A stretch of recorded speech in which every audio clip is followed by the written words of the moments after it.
السلام عليكم ورحمة الله تعالى وبركاته.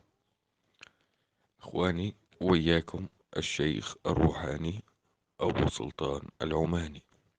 إخواني، تنزيل الأموال من الأمور المعقدة التي دخلت عالم الروحانيات منذ القدم، فكثير ما وجدنا في القصص القديمة أو الأفلام ما يتم تناول مثل هذه الأفكار من القيام وتحضير جن وطلب منها الأموال، أو عن طريق فانوس سحري قديم، ويتم فرق الفانوس ليخرج المارد من الفانوس ويطلب منه الشخص أموالا فيأتيه بها.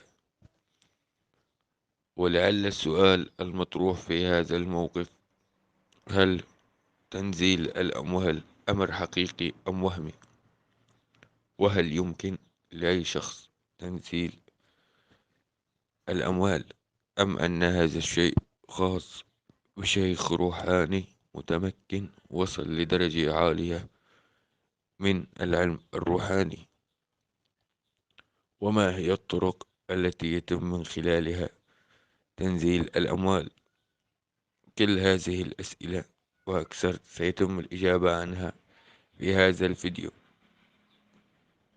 ما هو مفهوم تنزيل الأموال؟ إن المفهوم والمعنى المقرب لتنزيل الأموال هو قيام رجل روحاني متمكن وصل إلى درجة عالية من العلم الروحاني. هو قيام رجل روحاني متمكن وصل إلى درجة عالية من العلم الروحاني جدا بطلب استنزال الأموال عن طريق الجن. وهذا الأمر لا يكون لأي شخص، ولكن لشيخ روحاني متمكن وذات درجة عالية من العلم الروحاني أهلته لأن يستطيع القيام بتنزيل الأموال أو حتى استخراج الكنوز من باطن الأرض. لأن تنزيل الأموال وغيرها من الأمور التي لا يستوعبها العقل، ولكنها موجودة بالفعل، ولكن عند قلة قليلة من الروحانيين. كثيرا ما يسمع عن قصص في موضوع